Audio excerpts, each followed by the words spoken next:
Sir, இப்போ இதோட motive வந்து மக்களை வரியை முறையாக பதிவு பண்ணணும், ஐடிஆரை ஃபைல் பண்ண வைக்கணும் அப்படிங்கிறதா, இல்லை அரசாங்கத்தின் மோட்டிவ் வந்து மக்களிடமிருந்து பெனால்ட்டி போட்டு அந்த பணத்தை சுரண்டணும் அப்படிங்கிறதா? நீங்கள் என்ன நினைக்கிறீங்க? இவ்வளோ பெரிய கவர்மெண்ட்டுன்னு பேர், இவ்வளோ பெரிய கவர்னன்ஸ்ன்னு பேர், இத்தனை பேர் இருக்காங்க அப்படின்னு பேர், ஆனால் யாருக்கும் ப்ராப்பர் கரெக்டாக வந்து கம்யூனிகேஷன் கிடையாது. அதுதான் ப்ராப்ளம். இது வந்து யாரையோ ஏமாத்துறதுக்காகவோ இல்லை வந்து இவங்கள்டேருந்து வட்டி வாங்கணும் பெனால்ட்டி வாங்கணுங்கிறதுக்கோ இல்லை, ப்ராப்பர் பிளானிங் கிடையாது.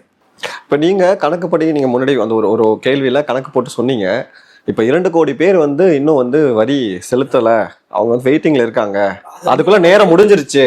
இல்லை, நமக்கு எக்ஸாக்டா தெரியல அந்த எப்போ ஃபிகர். தெரியும் அப்படின்னா, கரெக்டான டைம் இருந்ததுன்னாக்க அதில் நமக்கு தெரிஞ்சுப்படும் நீங்க எத்தனை பேர் இருக்காங்கன்னு சொல்லிட்டு. எஸ் எஸ் எஸ் இல்ல, ஒரு தோராயமாக நீங்க சொல்லக்கூடிய 1 கோடி பேர் இருப்பாங்க, 1 கோடி பேர் இருப்பாங்க, நீங்க ஒரு தோராயமாக சொல்றீங்க. கண்டிப்பா இருப்பாங்க. ஏன்னா 6.7 crores வந்து இப்ப ஃபைல் பண்ணிருக்காங்க. எவ்ரி இயர் வந்து அட்லீஸ்ட் நீங்க வந்து ஆவரேஜ் எடுத்து பாத்தீங்கன்னா சம் 10% 20% இன்க்ரீஸ் ஆகும். அந்த இன்க்ரீஸ் பண்றவங்க கணக்கிலேயே பார்க்காம லாஸ்ட் டைம் என்ன இந்த வருஷம் என்ன வந்துருச்சு அப்படின்னு நம்ம சொல்லக்கூடாது. கரெக்ட். அப்படி இருந்தாங்க பட்சத்துல இப்போ 5000 ரூபாய் பெனால்டி அப்படிங்கிறது 1 கோடி பேர் இருக்காங்கன்னா கூட 5000 கோடி 5000 crores அப்படிங்கிறது பெரிய பணமா இருக்கு. இப்போ இது வந்து ஒரு வருமானமாகத்தான் அவங்க கன்சிடர் பண்ணுவாங்க.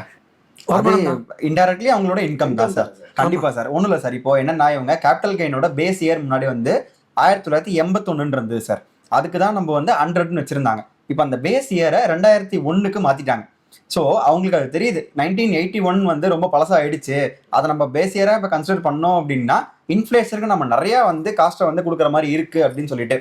ஆனால் அந்த 1.5 lakh ATC அப்படிங்கிறது வந்து ரொம்ப காலமாக அதாவே தான் இருந்துகிட்டே இருக்கே தவிர அது இன்னும் ஒரு தடவை கூட ஏறவே இல்லை சார்.